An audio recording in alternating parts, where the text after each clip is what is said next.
எல்லாருக்கும் வணக்கங்க. நம்ம பெரியவங்கள்லாம் நமக்கு கோயிலுக்கு போய் நீ ஆலய தரிசனம் பண்ண முடியலனா கூட, கோபுர தரிசனம் பண்ணிக்கோ. உன் வாழ்க்கையில செல்வ செழிப்பு நிச்சயமா இருக்கும்னு சொல்லுவாங்க. இப்போ ஏன் கோபுர தரிசனம் பண்ணுன்னு பெரியவங்க சொல்லியிருக்காங்க? அதாவது கோயிலுக்கு போக முடியாத நிலைமை.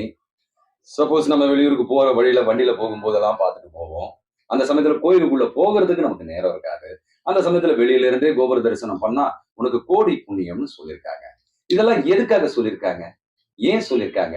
ஏன்னா, நம்முடைய எண்ணங்களில் இறைவனின் பக்தி கலந்திருக்க வேண்டும் என்பதற்காக. இப்ப இந்த பக்தி கலக்கும்போது என்ன ஆகும்? நமக்கு மேல ஒருத்தன் இருக்கான், அவன் எல்லாத்தையும் பார்த்துப்பான்ற ஒரு நம்பிக்கை ஏற்படும். அந்த நம்பிக்கையினால நல்ல எண்ணங்கள் ஏற்படும். நல்ல எண்ணங்கள் ஏற்பட்டா செல்வ செழிப்பு தன்னாலேயே வரும். வாழ்க்கையில நிம்மதியும், சந்தோஷமும் பொங்கி வழியும். சரி, இப்ப நம்ம வீடியோக்குள்ள போகலாம். கோபுர தரிசனம் கோடி புண்ணியம் மட்டுமல்ல, இதுல நிறைய விஷயங்களும் உள்ளடக்கி இருக்கு. அத பத்தி தான் நம்ம இந்த வீடியோல பேசப் போறோம். வீடியோக்குள்ள போகறதுக்கு முன்னாடி உங்ககிட்ட ஒரு சின்ன வேண்டுகோள். தயவு செஞ்சு இந்த சேனல சப்ஸ்கிரைப் பண்ணிக்கங்க. உங்க சப்ஸ்கிரிப்ஷன் மூலமா தொடர்ந்து இந்த மாதிரியான நல்ல விஷயங்கள நான் உங்ககிட்ட தொடர்ந்து பேசவும், அது உங்கள வந்தடையவும் அது ரொம்ப உதவியா இருக்கும். லைக் பண்ணவும் மறந்துடாதீங்க. சரி, இப்ப வீடியோக்குள்ள வரலாம்.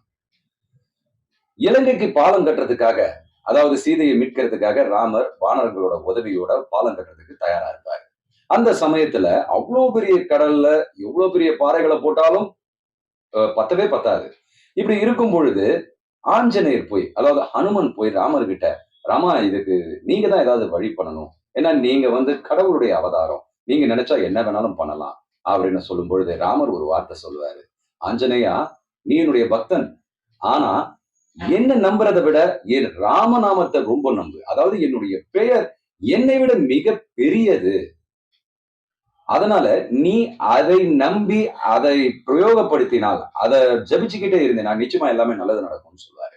உடனே ஆஞ்சநேயர் என்ன பண்ணுவாரு? எல்லா கற்பாறைகள்லயும் ராமா ராமான்னு நாமத்தை எழுதி வச்சு அதை கொண்டு போய் பாலம் கட்டுவாங்க. அதுவும் மிதக்கும்.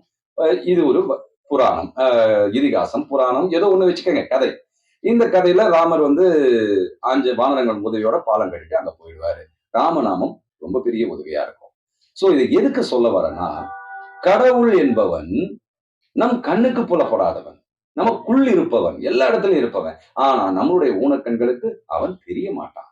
ஏன் தெரிய மாட்டானா? நம்மளுடைய ஞானக்கண்ணுக்கு தான் தெரிவான். ஏன் ஞானக்கண்ணுக்கு மட்டும் தெரிவான் என்றால், அவன் உருவம், அருவம் எல்லாவற்றிற்கும் அப்பாற்பட்டவன், தெய்வீகமானவன், நமக்கு கருணை அள்ளி பொழிபவன். அந்த கடவுளை நம்ம உணர்றதுக்கு நமக்கு ரொம்ப பெரிய சக்தியை கொடுக்கிறதா ராமநாமத்தை சொல்லியிருக்காங்க. ராமநாமம் மட்டும் இல்ல, கடவுளோட எந்த நாமமா இருந்தாலும் நீங்க யார வேணாலும் கடவுளா நினைச்சுக்கோங்க. ஆனால் அந்த நாமத்தை சொல்லும்போது அது கடவுளை போய் சேரும்னு சொல்றாங்க. சரி, ஓகே. இப்போ நம்ம மெயினா விஷயத்துக்கு வரும். இப்ப கோபுர தரிசனம் ஏன் கோடி புண்ணியம்னு சொல்றாங்கன்னா, ஒரு கோயிலுக்குள்ள போகும் பொழுது அந்த கோயில்ல ஆகம விதிப்படி எல்லா மந்திரங்களையும் சொல்லி அந்த சூழ்நிலையை ரொம்ப திவ்யமானதா ஆக்கி வச்சிருப்பாங்க. உள்ள போன உடனே நமக்குள்ள எவ்வளவு பெரிய கவலைகள் இருந்தாலும் அதெல்லாம் பஞ்சு போல காணாம போய் அங்க இருக்கிற அந்த சிலா ரூபத்துல அந்த திருமேனிலேயே நம்ம கவனம் இருக்கும், இறைவன் ஒருத்தன் இருக்காங்கன்னு. அப்படி இருக்கிற பட்சத்துல கோயிலுக்கே போக முடியாதவங்க இந்த இந்த புண்ணியங்களை எப்படி வாங்குறது? ஏன்னா நேரம் இருக்காது, அவங்க பாட்டுக்கு ஓடிக்கிட்டே இருப்பாங்க. அந்த சமயத்துல அவங்க என்ன சொல்றாங்க? போகும்பொழுதே கோபுர தரிசனம் பண்ணிக்கொள். நீ கோயிலுக்கு பக்கத்துல இருந்தா நிச்சயமா காலையில எழுந்த உடனே அந்த கோபுரத்துல கண்ணு மூடி ரொம்ப நல்லது. அதனாலதான் சொன்னாங்க, கோயில் இல்லாத ஊர் பாழுன்னு. கோயில் இல்லைன்னா அந்த ஊரே பாழானது அப்படின்னு சொல்லியிருக்காங்க. ஏன்னா எதனால கோயிலுக்கும் கோபுரத்திற்கும் ஒரு வித்தியாசம்னா, நம்ம எண்ணங்கள் தாங்க. பகவத்கீதையில அழகா கிருஷ்ணர் சொல்றாரு, எண்ணம் போல் வாழ்க்கைங்கிறாரு. எண்ணம் போல் வாழ்க்கைனா என்ன? இப்போ நாம எப்ப பாரு எனக்கு டயர்டா இருக்கு, என்ன பண்ணாலும் என் உடம்பு சுறுசுறுப்பாவே இருக்க மாட்டேங்க அப்படின்னு நினைக்கும் பொழுது, நீங்க எண்ணமா என்ன நினைக்கிறீங்க? சோம்பேறித்தனத்தை உங்களுக்குள்ளேயே புகுத்துக்கிறீங்க. உங்க உடம்புடைய பலவீனத்தை உங்களுக்குள்ளேயே புகுத்துக்கிறீங்க. அப்போ அது வளர்ந்து பெருகிட்டு தான் போகும். ஆனா அதே சமயத்துல என்ன உடம்பு சரியில்லாம நான் நல்லா ஆயிடுவேன், நான் சுபிட்சமா இருப்பேன், நான் நல்லா வாழ்வேன், என் மனசுல நிம்மதி மட்டும் தான் இருக்கும் அப்படின்னு நினைச்சு பார்த்துட்டே இருங்க, அதுவும் வளர்ந்துட்டு போகும். இப்படி வளரும் போது எண்ணமே உங்கள் வாழ்க்கையை அமைச்சிருது.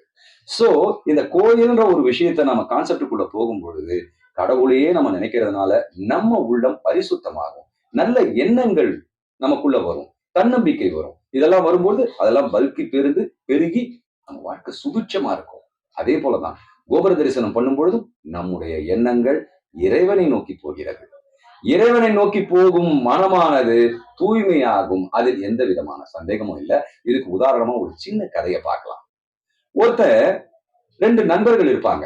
அதுல ஒருத்தன், "நான் கோயிலுக்கு போறேன். நீ வர்றியான்னு?" கேட்பான். "இல்லப்பா, நான் தியேட்டருக்கு ஒரு புது படம் ரிலீஸ் ஆயிருக்கு. நான் சினிமா பார்க்க போறேன். நீ போ" அப்படின்னுவான். சரி, இவன் கோயிலுக்கு போயிடுவான்.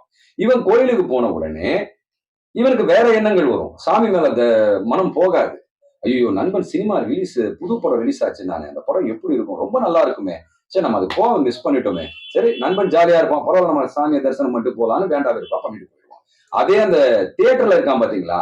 அவனோட எண்ணம் முழுக்க கோயில்ல இருக்கும். ச்சே! இந்த படம் வேஸ்ட்ரா! நல்ல வேளை நம்ம கோயிலுக்கு போயிருந்த அளவு சாமியோட தரிசனத்த பார்த்து புண்ணியமாவது சேர்த்திருக்கலாம் அப்படின்னு கடவுளோட எண்ணமாவே இருக்கும். அப்படி இருக்கும் பொழுது, இவனுக்கு அந்த நண்பன் செய்த அந்த கோயிலுக்கு போனானே, அவன் உடல் தான் கோயிலுக்கு போச்சு. ஆனா, அவனுடைய மனம் தியேட்டர்ல இருக்கு. இந்த தியேட்டர்ல இருக்கிறவனோட உடல் தியேட்டர்ல இருக்கு. ஆனா, மனம் கோயில்ல இருக்கு. சோ, உங்களுடைய எண்ணம் தான் புண்ணியத்த வாங்கும். உங்க உடம்பு எங்க இருக்குன்றது பிரச்சனையே இல்ல. சோ, இந்த நண்பன் அந்த கோயில பத்தி நினைக்கிறதுனால, அவன் அந்த கடவுளை மனதிற்குள் குடிக்கொண்டான். இவன் உடலால கோயில்ல இருந்தாலும் மனதுல தியேட்டர் குடிக்கொண்டான். இதுதாங்க வித்தியாசம். அதனாலதான் பெரியவங்க சொல்லியிருக்காங்க. உன்னுடைய மனம் தான் முக்கியம். உன் உடல் அல்ல. உன் உடல் எங்கிருப்பது என்பது பிரச்சனை இல்ல.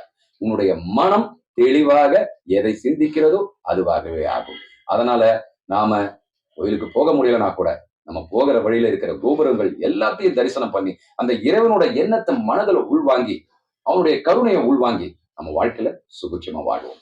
நன்றி. வணக்கம். அடுத்த வீடியோல சந்திக்கிறேன்.